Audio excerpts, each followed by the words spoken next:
Welcome to Haunt Weekly.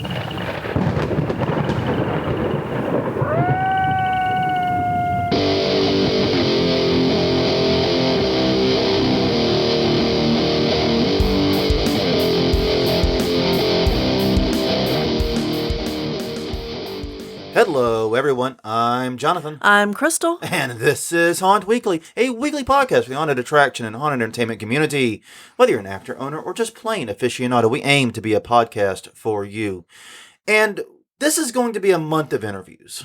We just decided that. Yeah. There's been a lot of important stuff going on, so we're doing a lot of interviews, and we're continuing the tradition of this podcast of bringing people smarter than us on to help us understand difficult topics. And this week is no exception, as we actually have an old friend of mine, someone I have done over 200 podcasts with. Yeah. Believe it or not. It's Patrick O'Keefe, basically everywhere. I completely choked. CommunitySignal.com is his podcast where he talks about community admin and nurturing online communities of all stripes. And you can also check out ManagingOnlineForums.com because he wrote the damn book on managing communities. And yeah, that's impressive. Patrick, how are you doing? Jonathan, Crystal, doing well. Thanks for having me. Thanks for coming on. Yeah, it's been a long time since we were on a podcast together. I think I was on a Community Signal a couple years ago, and and then we had the Copyright 2.0 show for years before that. And you can, if you can't get enough of our witty banter, you can go back and find all the episodes of the Copyright 2.0 show and gorge to your heart's content. I don't know why you would do that. None of those episodes are very dated based upon the news that was discussed on them. They're very evergreen. Yeah, they're very they're completely relevant. They're not news episodes that discuss timely stuff. Exactly. But yeah, it's good to be on a podcast again with you, and it's good to be talking your turf this time. Community management and community administration. And yeah, this is a doozy. And one of the problems I've had is I've been trying to figure out where to start with this. Yeah. Because for haunts, it's such a big issue, and it's such a weirdly big issue because it encompasses so many things. Right. Well, I have a starter question. Go for it then. Okay, so if you're going to start an online community and you want it to be inclusive, how can you make it clear that that's what you're trying to create? What are some tips for doing that?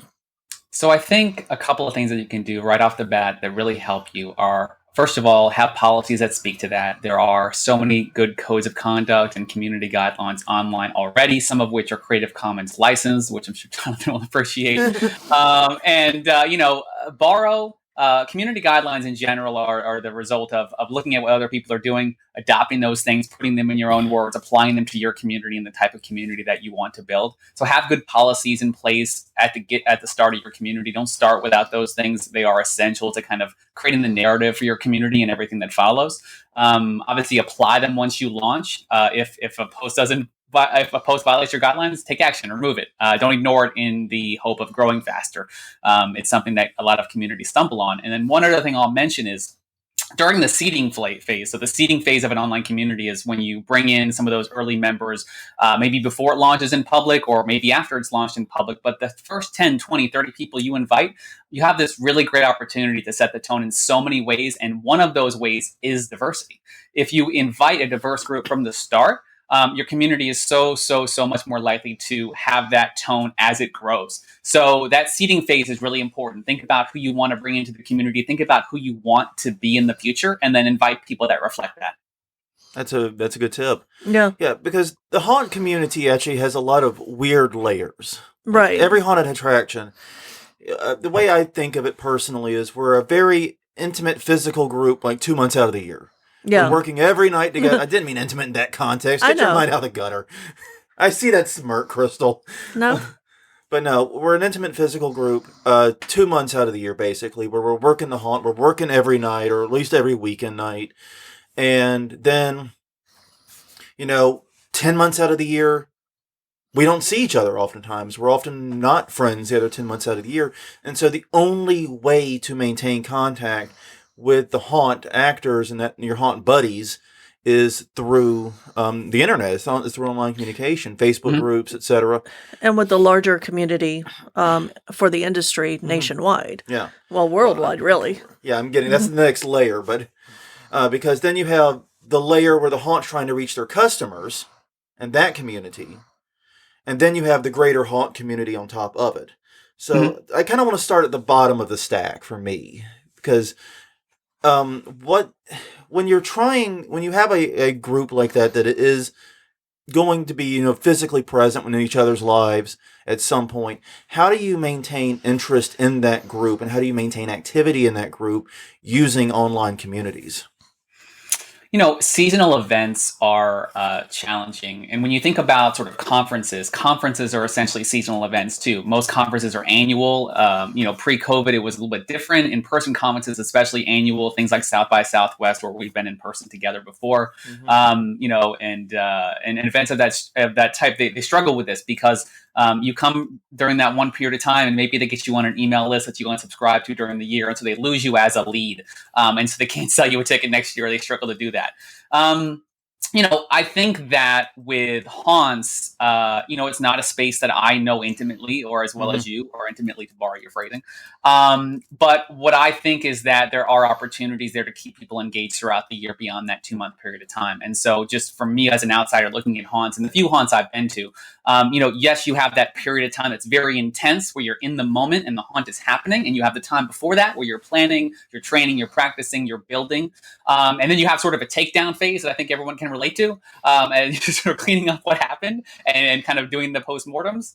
And then you have sort of the revelry that happens afterward, right? The photos, the experiences, the things you share during that time, and that can carry you for a while. And then, what's going to keep people interested beyond that point? And I think you both know better than I do. But when I think about that, I think about sort of what's happening in the world right now that we can draw from for inspiration. What movies have been released? What media is out there? What's happening in the world right now? What are we going to do next time? What are we going to do next September, next October, next November? And sort of filtering those ideas out over the year, and getting excited about what'll come next time. I don't know. I think there's also ways to keep people engaged about things that are not to do with haunts. I think that can be things that are sort of adjacent to haunts. Things that are related, like people who like haunts and likes working on haunts, they probably have things in common in other areas. What are those areas? How can you keep people engaged in those areas outside of just haunt work, quote unquote? And then, of course, every community has its off-topic section, and off-topic things and things that are going on in their lives, challenges another community member is facing that you can help out with, or just fun banter or discussion. So I think about sort of what's adjacent to haunts, what's the future of that area, what's next year, and then, what's off topic. And I do think that there's enough to carry, there's enough content in the whole sort of realm of haunts, spookiness, and however you would describe it, to keep people engaged throughout the year. Okay. One of the things that's been broadly suggested by actor coaches and so forth is to try to have in-person event. Well, obviously this is pre-COVID, this advice was going around, but to have in-person events, if at all possible, to try to have get-togethers and things like that. Do you think that's something that could be useful? Yeah, I mean, I think so. I think it really depends, like what's, I don't know. To me, I think of a haunt, like there's probably more corporate haunts, and there's probably more local haunts, kind of like what you do, more known in the community, giving back to the community, and then there might be for-profit events. So there's different things, right? I'm sure there's a lot of different diversity in there. But yeah, I mean, if you can keep people together quarterly or more regularly throughout the year, of course they're gonna develop a stronger rapport.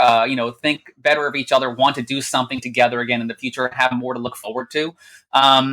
So yeah, and I think you can replicate that online in a number of different ways, with video, with text chat, with forums, with different experiences. Yeah, most haunts I know use Facebook groups for that. Are there other tools that maybe haunts should consider for communicating with their actors, for their more core crew? I mean, you gave me the opening, so I'll talk about Facebook groups for a second. Okay.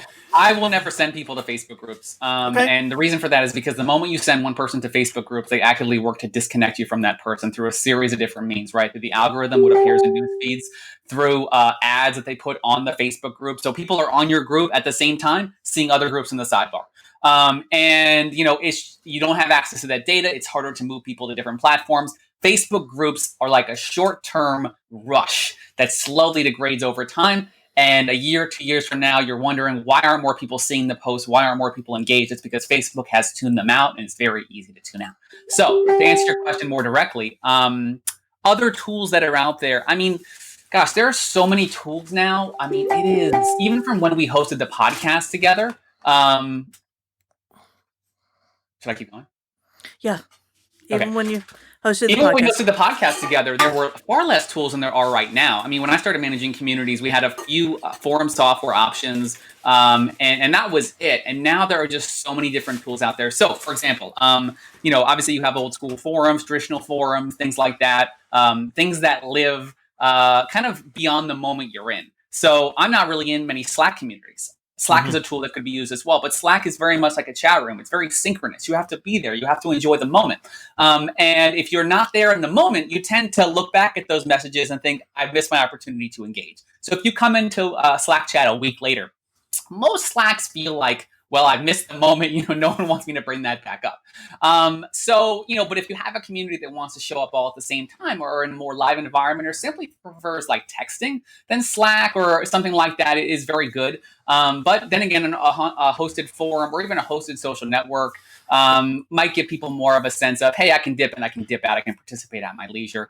There are so much video options right now, thanks to COVID, and so many different things out there that are very accessible to even something like Google Meet. The transcription on Google Meet, outstanding. You put on the closed captioning option, Google Transcription is live with the call, and it's great. And it's really accessible, and it's really awesome for all different types of people to be able to enjoy video or audio content. So I think really I would start by asking the group how they might want to engage, have a survey, have a poll, look at some options, give them a few choices, and see what the number one choice is for them, and then kind of be guided by that. Okay, some good advice there. And obviously you got your start in forums. Well, I mean, talking about that, we haven't actually listened to your history from you. Yeah. Why should we be listening to advice from you? Wait a minute, that's a good point. We actually should have done that first. I know. Yeah. I'll let you. No, I'm just kidding. I've been building online communities for over 20 years. I started moderating communities in 98, started launching my own in 2000. Have spent much of my career on the outside, more independent, so building communities around things I thought were interesting. And through that experience, wrote a book, Managing Online Forums, which then enabled me to help some big brands, CNN, Dell, FedEx. And I took a job working with Forbes Councils a few years ago. Currently, I'm working on some projects with CNN. So I've helped a lot of big companies. I've helped a lot of small companies. My area of focus tends to be community moderation, trust, and safety. Trust and safety is, what makes you trust a platform? What makes you feel safe? Abuse protocols. How do you deal with abuse? How do you handle repeat abusers? Things of that nature. Why would you trust this community versus that community? It's sort of my life's work at this point. That's why, I think. Yeah. Interesting. Wow. So yeah, basically you are the community management guy, community admin guy. Yeah, we knew why, but the listeners don't. And I guess that's part of the problem. Is like I said, we've known you for so long that basically it's like, obviously you should listen to Patrick. Patrick's a smart one. Yeah. Yeah, look at my LinkedIn or whatever and judge for yourself. Like, I don't. Yeah, no, but I know you're super smart and super great and super amazing, and I guess I should not assume everyone else knows it as openly as I do, because people take a while to catch up. It's okay. We'll get them there. So, yeah, but you mentioned that there are fewer options for setting up a online community today than there was when you started. Huh? More. Oh, there are more today. Okay. Way more. Yeah. Way more. Yeah. Yeah. Okay. Sorry, I misheard you then. Sorry, I was contending with the weird pinging going on over there at the same time. I may not have heard. So, yeah. And I liked the idea of setting up something self-hosted, whether it's a forum, whether it's, a social network for actors or whatever, if a haunt's big enough to sustain that. Right. It easily could work. Like, it wouldn't work for us with only like 13 to 15 people. But for a bigger haunt, many of these bigger haunts have hundreds of people, 200, 300 people. Obviously, that could sustain it. And I think your point about Facebook groups, like, being I want to call it like a leech, an attention leech on your your people. They're trying to suck away that attention and spit it somewhere else. Because the goal of Facebook isn't to show you, to have people in your group. It's for people to stay on Facebook. And so they're going to do everything they can to keep people on Facebook.com, whatever that is. So yeah, that's a very, very valid point I hadn't considered. And I know a lot of haunts do Facebook groups because it's kind of the default. Well, and it's also that, we're an aging industry. So, there's a lot of, people who are not necessarily technologically savvy. Well, weirdly, Ted, like I said, we have more Arduinos and Raspberry Pis per person in this industry than anywhere else. But at the same time, you ask them to set up a shopping cart on a website, the same people will choke. Yeah, and so, I think that a lot of people are just in the industry are just more comfortable with Facebook because they learned it years ago, and there's a resistance to change. Now, there are some up-and-comers that are doing really great things, and they're getting on other platforms, but you don't see that as much yet. But I think that's changing. Yeah. So, I mean, one thing I would be guided by in general with platforms, because there are so many different things. Like there are, it just depends on how people want to engage, right? There are things where you could text people, right, and have sort of a text relationship, something like a Superphone, but that's not so much a community platform. It's more about keeping in touch with an individual or an event, right? Yeah, that's a blast. You have platforms that are more around voice, things like Chalk or Quilt. I don't really like Clubhouse, that are more voice if you want to be on phone calls. You have obviously a lot of forum options, things that like Vanilla Forums, which sponsors my podcast as a point of disclosure, Discourse, Zenforo. You have chat platforms. I mentioned Slack. You have things like Discord. There's a lot of different options out there. One thing I'd be guided by, though, and one thing I always ask myself, the first question I always have for every platform that pitches me is, how easy is it for me to leave? Right? When your community grows, you might want something different. How easy is it for you to transfer that member data, content, membership information, email addresses? How easy is it for you to get it out? And how easy is it for you to move to somewhere else? And if they can't answer that question well, that to me is always a red flag. Yeah. That's a very good point that I had not considered. Yeah, and that's virtually impossible with Facebook. Yeah. Oh, yeah. They even shut down their API a while back. I mean, they called it was a GDPR thing is how they phrased it, but really they disabled the ability to lock into an API for Facebook groups to track the data like analytics elsewhere. And I was working in Facebook groups at the time for the company I was working for, and it was, not good. Yeah, I'd imagine not. Yeah.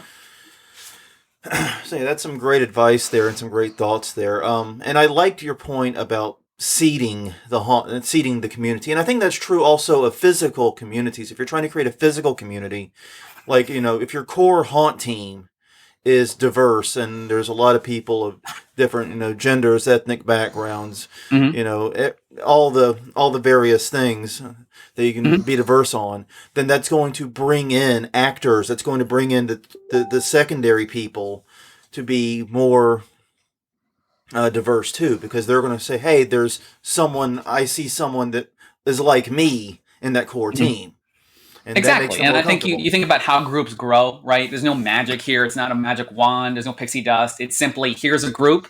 They do good things. It grows one at a time because it attracts more people to it. So how do it attract people to it? It's the content that they post, and it's who they are and who they're going to invite as people. If you invite a diverse group, then they are going to invite more people like them into the fold. And you're going to grow that way at scale. That doesn't mean that you check out and don't continually kind of focus on those efforts over a long period of time. But it's, I hate to call it a hack. It's not a hack, but like it will make your life so much easier if you start from that diverse point of view and seed people. And hey, limit yourself. Say, hey, I'm going to bring 20 people in. We need to make sure they're representative of all these groups. And that can mean all sorts of things, like you said. It can mean, gender. It can mean race. It can mean, socioeconomic class. It could mean corporate haunts, local haunts. What kind of community do we want to build? Bringing in people from all different groups together will kind of help reinforce that over a longer time.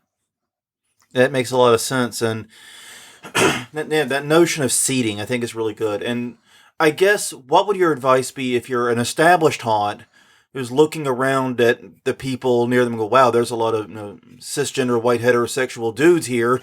Mm-hmm. How do we get how do we broaden that horizon a little bit? I think that you have to go and meet people where they are and find people where they are, and you might have to put in a little more time and effort to find them, but they're out there. And so where are they out there? Existing communities, I assume.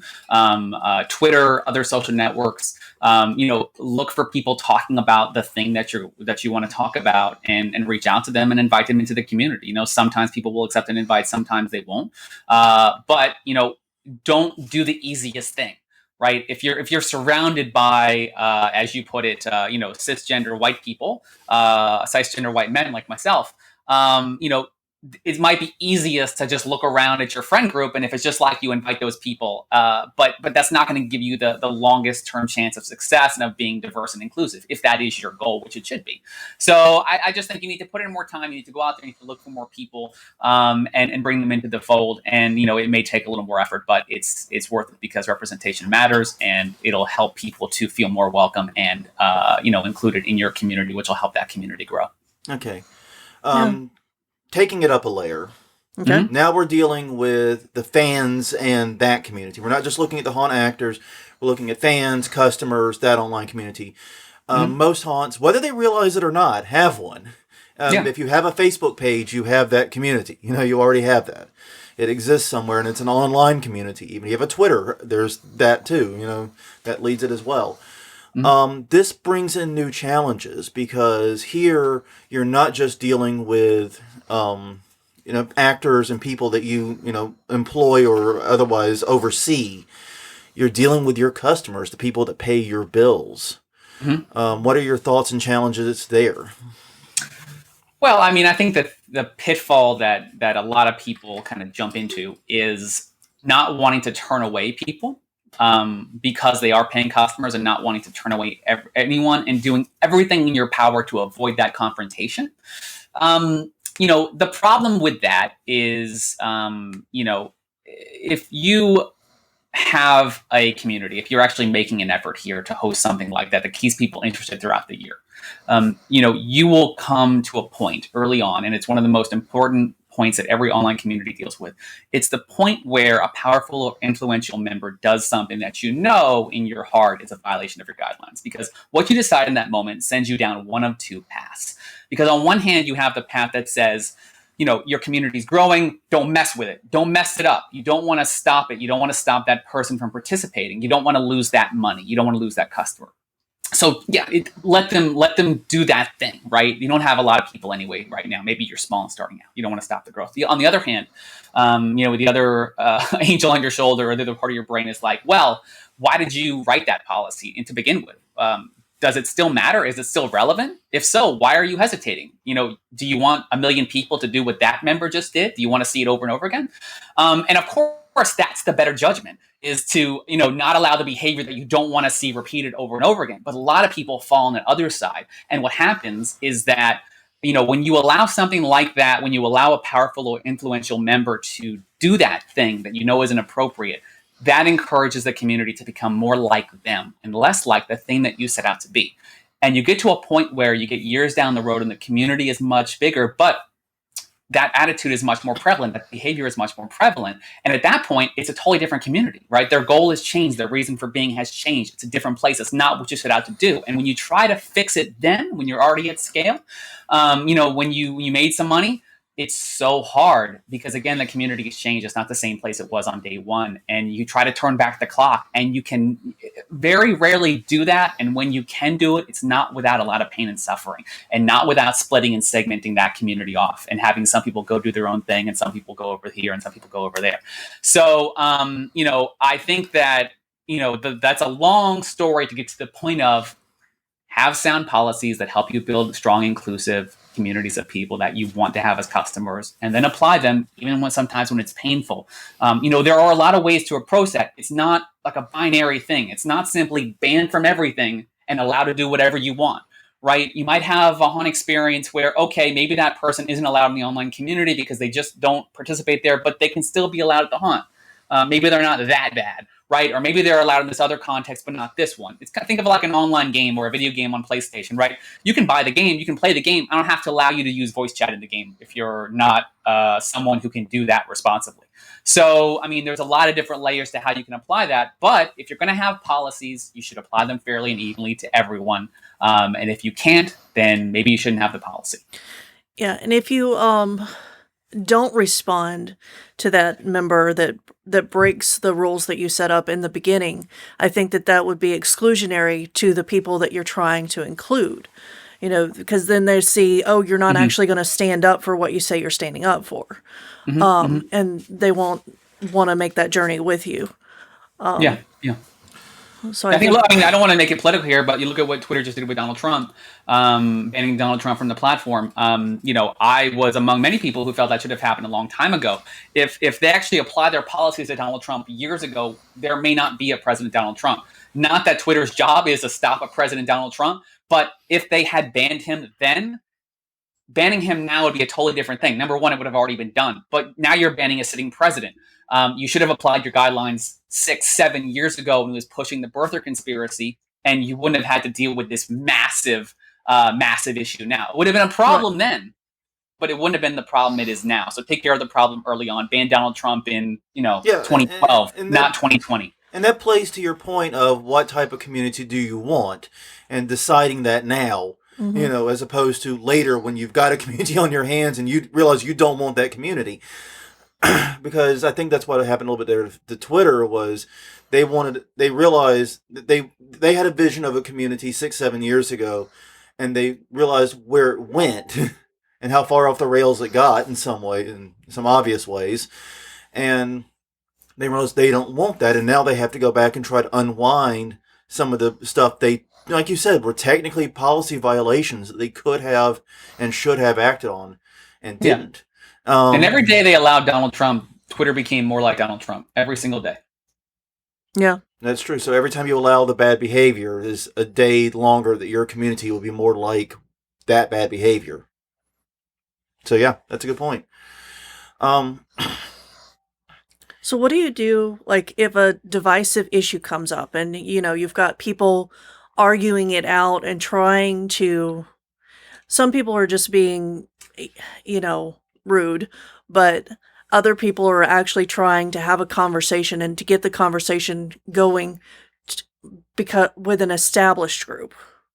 What would you do in that situation to support the members that you want there, but make it clear that the members who are not following the guidelines aren't welcome anymore, basically? So is it a divisive issue in the sense that the community has to make a choice about something like Twitter banning Trump, or is it a divisive issue in the sense that it's an issue in the wider haunt community that's controversial that they're discussing? It's what would you say? I think it's more close. I think it's closer to the Trump issue. Yeah. Honestly. So there's someone in the community that's allowed to participate there that a lot of people aren't happy with. No, not in this case. Basically, I think what Crystal's referring to is there was, and this is getting to that next level up because this happened on a broader haunt community group. Right. Basically, a person posted saying, "Hey, are there any LGBTQ friendly haunts in Florida?" Which is a perfectly legit question. I mean, not all haunts are LGBTQ accepting, and it's definitely worth asking and trying to find one that fits your needs. I totally agree with it.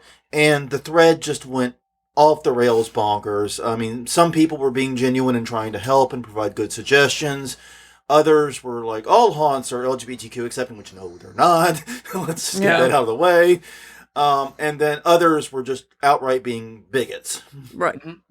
I mean, so I think, and a specific example is great, so thank you. I think that in that case, if my goal was to create a community that was inclusive of LGBTQ people, then the way that I would approach that is that, number one, is this a question we can ask here? Is this a question we want asked and answered in their community? The question being, are there LGBTQ friendly haunts in Florida? That's the question. Or any state or any country or any locale in the world. So I assume the answer is yes to both those questions. Yes, we want to be inclusive, and yes, we want that question. So then the focus should be answers to that question, which is actually a pretty simple question when you think about it. here the person wants haunts to go to. You link them to haunts to go to. If all haunts are friendly, which again, it seems evident they are not. Even for someone who's not in the haunt space, nothing. I don't know that there is anything that can exist in this world right now that is 100% LGBTQ friendly, no matter where you go. I don't think that exists. No. And so then the idea is that if those people want to come in as the thread and say all are friendly, one approach you could take is that's not an answer to the question. And you could just simply decide to remove anything like that as being inappropriate or off topic. And you can. And so moderation is not like, it's not punitive necessarily. It's not a punishment. Moderation is education. It's how we should handle this in the future. Mm-hmm. So the best thing you can do is guide people toward what they should do next or how they can be a great contributor in the community. The idea is to say, here's how you can be the best this community has to offer. And so what that means is, okay, if all are friendly, then certainly you can name some. Please do. Name some in the thread, answer the question that was asked. And then also kind of guarding against the debate there, right? Because if you want, you can kind of expand that issue into this larger debate of like, yes, all haunts are not LGBTQ friendly. Not what they asked, not what the thread's about. You can decide you want to have that debate. It can be in a separate thread, and you can moderate that thread to be productive and respectful and, avoid name calling. But like, focus on the person who asked the question. What is the answer to that question that will help them go on to the next thing? And then moderate the thread accordingly. So, that model of moderation is sort of aggressive to a lot of people. Some people might want a more hands-off approach or something based upon reports to them. But I prefer to just sort of grab it by the reins and get in there and sort of focus on the purpose of the thread. And if you have an issue with that thread, report it. And if it's inappropriate, we'll handle it. It sounds like it's not, so we won't do anything but mark your report viewed. Or start a new thread. If that discussion is allowed here, have it in another thread. Don't offload that onto someone else's thread where they need to do the emotional labor around this issue that you may have. Yeah. And the unfortunate conclusion to what happened in the story was the question was allowed. But when the conversation went off the rails, the admin simply deleted the entire thread rather than anything else. Rather than doing the moderation you just described. Yeah. Well, that tells me that the question is not allowed then. Yeah, right? It ultimately is not. You're right. That's the message it sends. Technically it was within the terms or whatever, the bylaws of the community, but ultimately it was not allowed because it went off the rails due to no fault of the OP. Right. OP didn't do anything wrong. And people try to play a lot of mental gymnastics here on the management side. You might say to yourself, well, what if someone asked a thread, well, where are all the whatever straight friendly haunts, right? Yeah. And so that might be the thing they might ask, like, what would you allow that thread? And you can have that kind of conversation, right? You could say, okay, we will allow that thread and we'll answer it, and maybe we'll just sort of mock it or talk about it, or we can have a thread, or we can have a position, because it's okay to skew toward the more unsafe population, or the population, part of the population that has more challenges or is at risk for more violence in the LGBTQ case, and say, okay, you know what? We skew toward the safety of underrepresented groups. We skew toward their safety. So no, we're not going to allow this thread.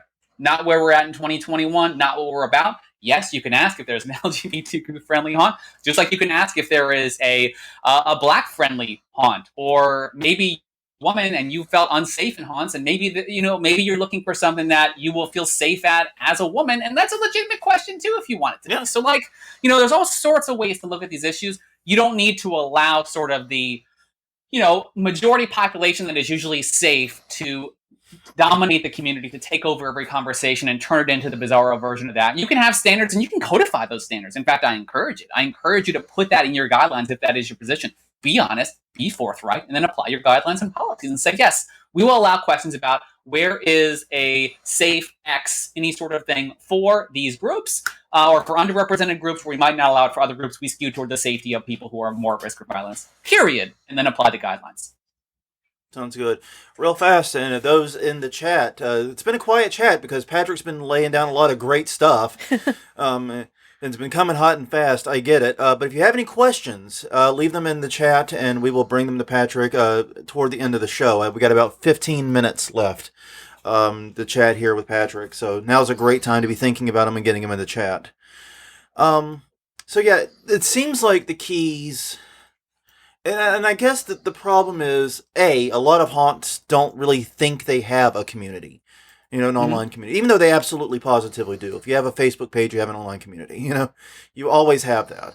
And so when you don't think you have a community, you don't take the step of setting the guidelines for that community. And then when you don't have the guidelines, when something goes asunder or goes wrong, you're flying blind in terms of how to respond to it. You don't have any guiding principle you can point to or anything like that.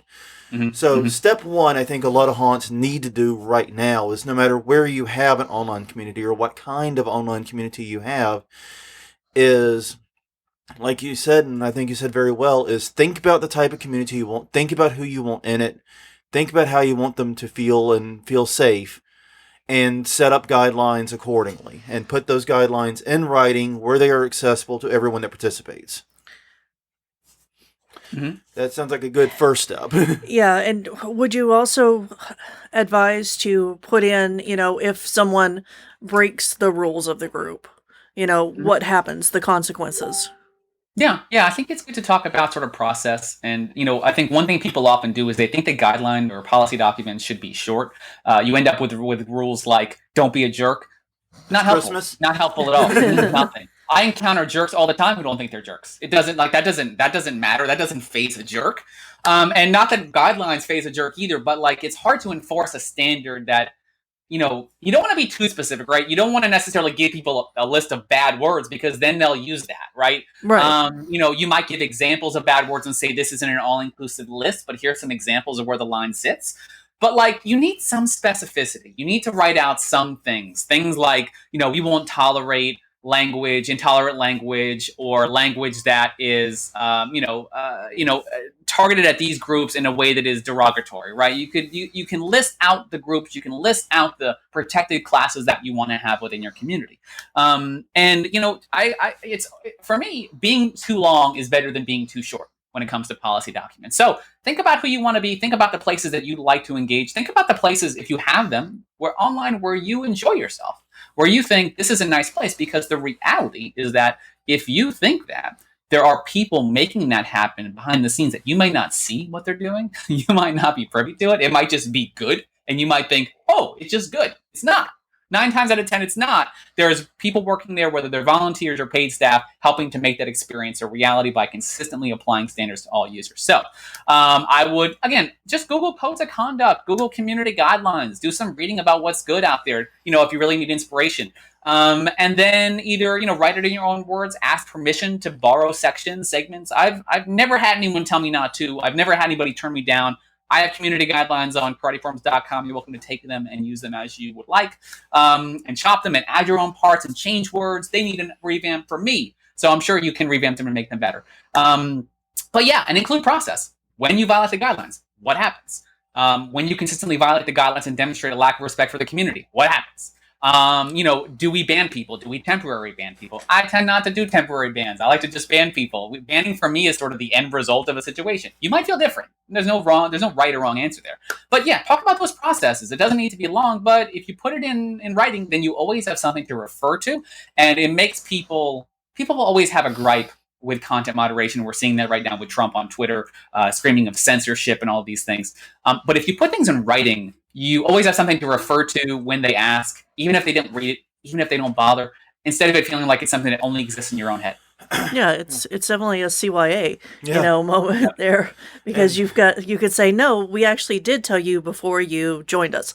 So Yeah. And the thing to remember is it's your community. It is your yard. It is your zone. It is your thing. And even though you may not be the content generator, the content producer on it, it still reflects you. So if Yeah, you're and you're as a collective, right? Yeah. You're is the group of members in the community that you serve. It's the purpose you exist that attracted all those people, and it's the thing that they want you to maintain because they love this thing. And that's why people often do volunteer moderation, is because they want to give back to the thing they enjoy. So it's a very collective and like with karateforums.com, it's not a super active community, but it turns 20 on May 21st, and I managed it for all 20 years. And like when people come into the community and they want it to be something it's not, they want to say this word or be this way or post this link. in my case, I have the credibility of being here so long where I can literally say, like, that's just not it. Like, that's not something this community is about. And there are communities out there where you can do that. And I encourage you to find them and enjoy them because life is too short. But that is not what this is. And if I started allowing that, then the community itself would shift, would change, and the people within it would change because some would leave, some would stay, and we'd attract different people. But those are not the people you want. Yeah, and you're free. And like I said, the guidelines can be very specific. Like you can say we allow vulgar language, but we don't allow racist, bigoted, or otherwise language, or anything like that. You're free to. This isn't necessarily about running a puritanical community that only allows positive posts and all polite word and yes sirs and yes ma'ams. You can build some flexibility into that because I know the haunt community we do like to play rough sometimes. Yeah. But that rough shouldn't be racism. It shouldn't be bigoted. It shouldn't be anything like that. You've got to find that combination. And I think one of the challenges a lot of haunts have, as far as more and more of the advertising and the presence of haunts shifts online. It's been a shift ongoing for years. Haunts are usually, because seasonal attractions are weird, we're behind most tech trends. By a pretty fair margin, by a pretty fair whack. And the result of that is I think a lot of haunts are just now waking up to this online community aspect. One final question I have, like I said, we've got about 10 minutes or so, is what do you think about encouraging initial participation in a community? We see haunts all the time offering ticket discounts or things like that for posting on Facebook and participating in their community in one way or another. What do you think about that? Yeah, as you'll know from the FCC guidelines, if you're posting reviews and incentivizing them that way, they have to disclose in the reviews. But if you're talking about posting, just posting. Not reviews, just posting in the community and tagging them on and doing tags. Not necessarily reviews. It's interesting. I think things like that can help, just like running a giveaway or something can help. I think what a lot of people see when they do that is the drop off when the giveaway is over. So just be prepared for that. Like, giveaways are not a replacement for sort of good community building. And I'll just define good community building at an early stage with a couple of very simple tips. So first of all, we talked about seeding earlier, right? So if you run a haunt and you want to start an online community, you shouldn't be doing that unless you fully understand who that community is for. It's not just a lead generation machine for you to pump in September, right? It is a community of people that have a reason for being in that space. So ideally you have 10, 20, 30, 40 people already in mind that will be ready for this community and want to participate in it because, hey, maybe they formed a club where they go to your haunt every year, right? Maybe they talk about it to their friends. They're your rabid fans. You know them. And so, you bring them into the community before it launches. You ask them to post content, to have conversations so that when you open, you have something there. But beyond that, as people trickle in, and usually they will trickle in, it will not be 1 to 100 overnight. It'll be 1, 2, 3, 4, 5. You have to look at each piece of content as an opportunity, right? So every time someone makes a post or asks a question or wants to have a conversation, that is an opportunity to invite 3 people to answer that question, have that conversation. The 3 best people who could speak to that. And you can do that privately. In fact, that's the best way. I don't love tagging people in public. I like sending them a message privately. I like to say, hey, this question is about this thing. You worked on that thing. Do you want to participate in this community? And so people often don't know where to start when it comes to inviting more people after they open the door. They run out of people. They run out of contact lists. They hit their email list already. They're lost. Just keep it simple. 1 piece of content, 3 people who can answer that piece of content, invite them. Every piece of content is an opportunity. You do that long enough, you'll have an active online community. Yeah, that makes perfect sense to me. Yeah, that's really good advice.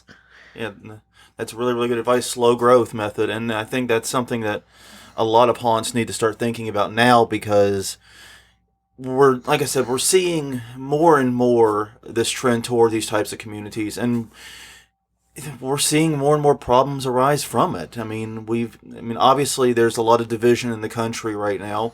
And obviously the haunt community is large enough that we have those similar divisions within it. We're not immune to that. So yeah, that's a great idea though. The idea of just basically one thing taking it one post, one item at a time, bringing people in and building it that way. I think it's a very simple way. And as far as like the rewards and all that go, one of the things Mhm. I believe in the David Ogilvy philosophy here is that advertising can sell a bad product once. Mhm. If you bring someone into the community either through advertising or a giveaway or whatever, and the community itself isn't a place they want to be, they're never coming back. They're getting that reward and they're just amscraying. You know? Yeah, yeah, and I generally prefer to reward people who have been great contributors. Yeah. After the fact, like for example, let's say you start an online community today. Let's just say it's a forum. You get to September, we can do a haunt somehow. We've got vaccinated, we're good to go.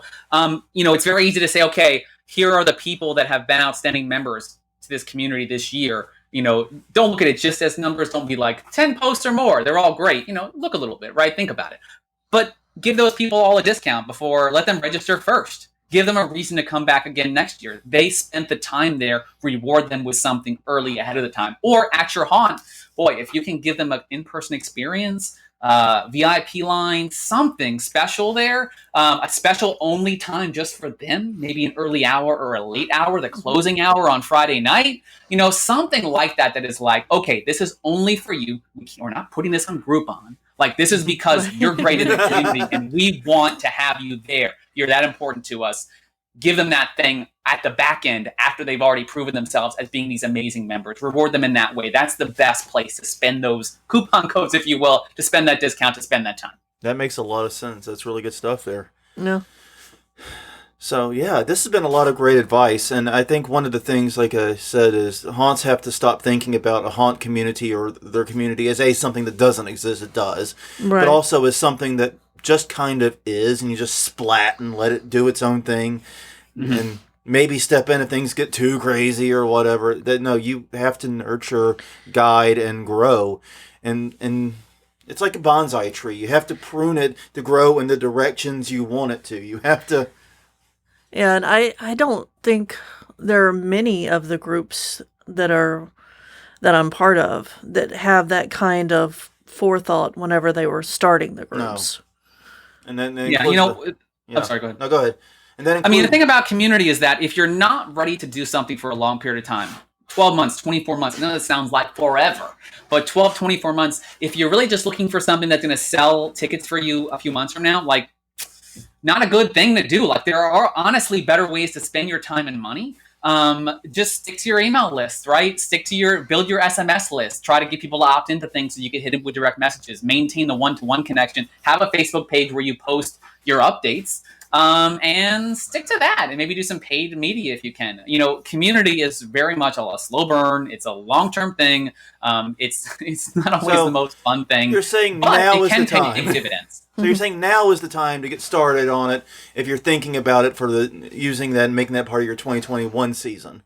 I think it can help you with 2021 for sure. I think honestly, get started. You always want to have a community. This is old, obvious knowledge to everyone, I'm sure, but you always want to have a strong community when you don't need it, which is the problem a lot of people ran into with COVID. Is only now were they thinking about those things. The people who had already thought of those things were already naturally more resilient. So the lesson there is build up things when you don't need them, because when you do, then they'll be there. It's not that it's too late. It's never too late. Do it. Just don't expect miracles, and be ready to invest time in it, because it does take time to do right. Otherwise, send some tweets, tag some things on Instagram, have an email list, do that stuff. Don't do community just yet. Yeah, what's the old adage? The best time to plant a tree was 20 years ago. The second best time is today. It's also true for banning Donald Trump. Fair enough.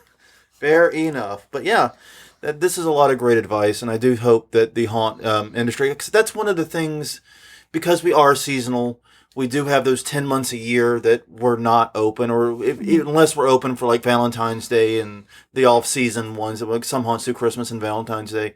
But in general, we're not open those 10 months. And it's difficult to maintain engagement with customers, even the most passionate customers.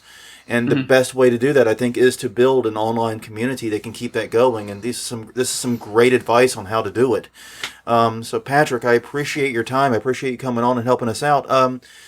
Take a minute, tell the nice people where they can find you, all the wonderful places they can catch you. Well, I host a podcast for experienced online community pros. So it's sort of insider baseball industry stuff, but communitysignal.com. I will blog eventually again at managingcommunities.com. And you can find me on most social networks, including Twitter, at Patrick O'Keefe, which lately has just been a constant stream of trust and safety related posts. Jonathan, Crystal, thank you so much for having me. Thank you for being here. And this has been Haunt Weekly, episode number 267. As Patrick noted when we got on, wow, 267 episodes. That's a lot. You've been cracking them out. Yeah, thanks. Thanks. No, I feel old now. But yes, about building better haunt communities with Patrick O'Keefe. He just told you where all you can find him. You can find us at hauntweekly.com or Haunt Weekly on Facebook, Haunt Weekly on Twitter.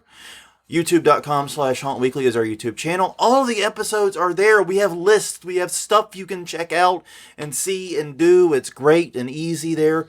It's a wonderful way to catch us. And also, obviously, you can find us on Google Play, iTunes, Stitcher. Well, it's not iTunes anymore. What the hell is it? The podcast app. See, I told you we're years behind on tech stuff. I meant it. Podcast app on Apple. Anywhere that you find our podcast, we are there. Also, definitely check out the HauntWeeklyStore.com. Get a Haunt Weekly t-shirt, mask, and soon to be other goodies. We're going to be updating it very, very soon with lots of new stuff. So until next time, I'm Jonathan. I'm Crystal. And this was Haunt Weekly, episode 267, and we will see you all next week.